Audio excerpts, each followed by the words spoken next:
Hi there. I've just seen a couple of comments on the machine knitting groups and about the Passap motor, and I was going to cover this later after my double jacquard tutorials, but I thought I'd do a very quick whistle stop tour really of how to use it. It's quite simple really. It's a brilliant bit of kit. The only thing I've ever been told is this is a domestic motor, so it's not really capable of doing huge loads of work, although I have done quite a lot with my motor and I do find it very useful, particularly having the Victor counter to count down and then the motor stops, but I'll get onto that later. So first of all, this is your motor. This is the bit where you'll do any settings that need doing, apart from obviously your countdown. So I'll just go through all this now. Now you should have this lever here. Now the lever is either in the right position or the left position. If it's in the right position, whenever the carriage goes to the right, it will always go into the colour changer. If it's in the left position, when it goes to the right, it will just go back to the left again and to the right. So that's really when you're doing one yarn patterns. Okay, so first of all, this lever on your far right hand side is basically telling the motor to go left or right. This will automatically change as the motor moves left or right. However, if it's gone into the colour changer and you've stopped it and you're not sure which direction it's going, but you want it to go left, you don't want it to go right again, you can just flick that up to make sure that that happens. This is your on-off switch, so that will control whether your motor's actually on or off.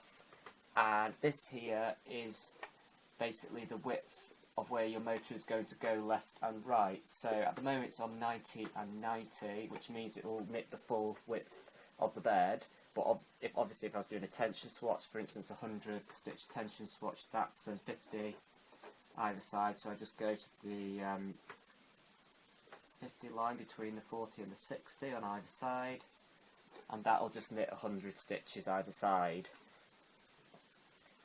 Right, now there's a lot to go into with the colour changer, and what I would urge you before you start using the motor, make absolutely sure that you're confident in what the machine is doing, what colours are being selected and how they're being selected before you actually engage with the motor. And even when knitting a normal piece, I always cast on manually and I always knit the first set of passes, so like one pass per each colour. Make sure this colour changer is synchronising properly before I then go and engage the motor.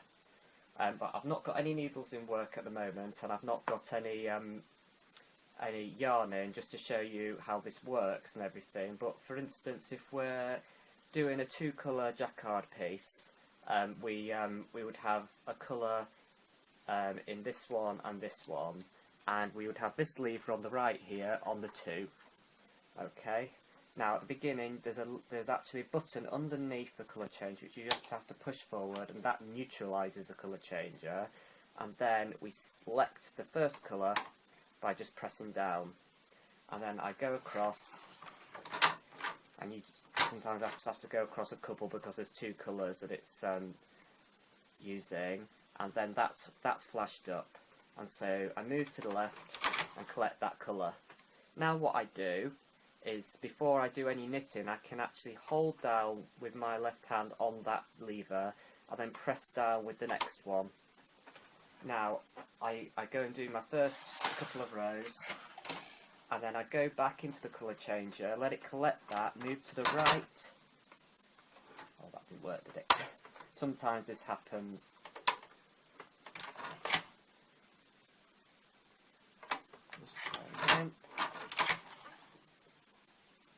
Again, and then move back into the colour changer. There we go. And then check it's working. Yeah. And back in. And every row it should bring the ultimate one out. And I demonstrated just there how sometimes it can go wrong are not synchronised properly, so you just need to make absolutely sure that is working before you engage with the motor. Now, so I'm going to go back in with that first colour and go to the right, so it's selected the second colour. Now what I'm going to do is I'll just move my camera, so you see down here you've got this little lever here, and if I move the motor ever so slightly to the right, you can see how there's that gap between the two white bits on the motor drive belt. Now what you want is you want to slot in that there into that gap.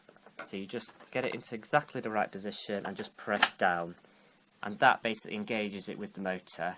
Now what I talked before, make sure that it's selected to go left, and then we selected it to do 50 left and 50 right, and I'll move the lever to the right. So that lever's at the right at the moment, and so it should go to the left 50, and then go right again and pick up the next colour alternately. Let's give it a go. I'll turn it on.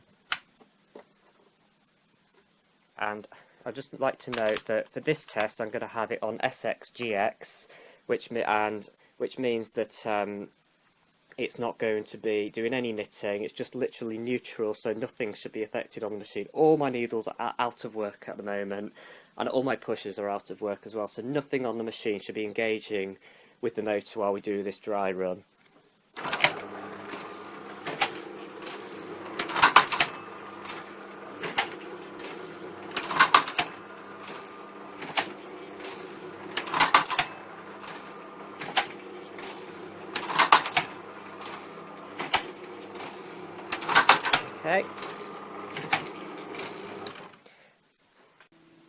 Okay, the next thing I'm just going to go through is the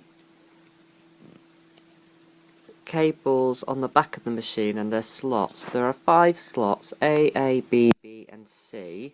And at the moment I've got the white lead in A, the 2 black leads in B, and the red lead in C.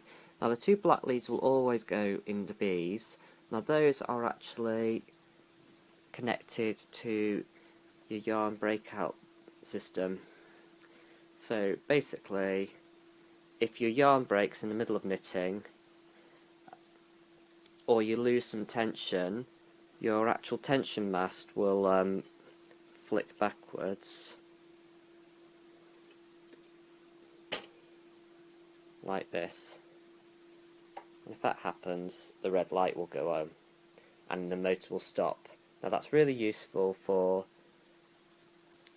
doing some jacquard knitting, and if you run out of yarn, or you don't realise that the yarn's about to run out, or you just lose tension, because it will just stop the knitting and you can correct the problem and then start it off again.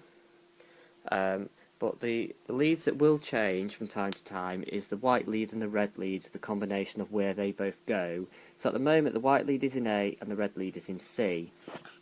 Now I'm just going to go round to the Victor counter. So at the moment, we're just going to do a strict just countdown. So if we just cycle up to 10 rows, and if we have the colour changer to the right, so it's going to go into the colour changer everywhere as if we're doing jacquard. I'm just going to start the knitting, and it should go into the colour changer, and then when the Victor counter is at 0, it should stop in the colour changer.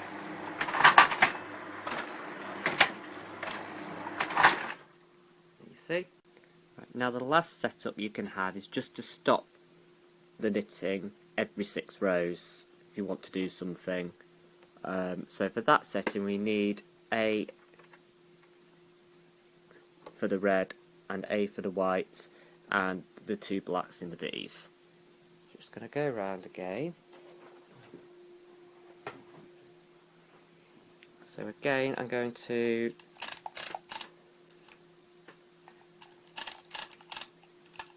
put the back onto 10 rows again. It's on 6. Now it's good to note that if there isn't a little white dot in this little window here, you just press the lower button until it appears. There we go. And then we just start the knitting off again. So it doesn't really matter if we're in the colour changer or not in the colour changer. We'll set it up to be in the colour changer, but it should stop every 6 rows.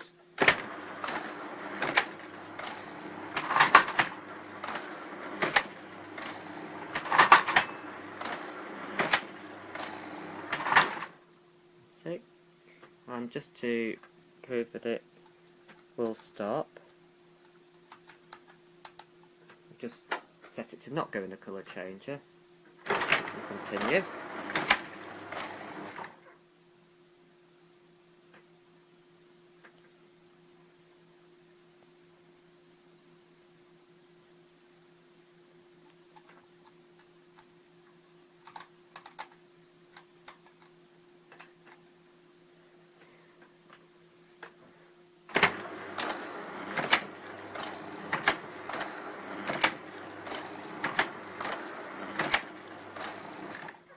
There you go. And that concludes really all the features of the colour changer. I hope this has been helpful. Thank you very much.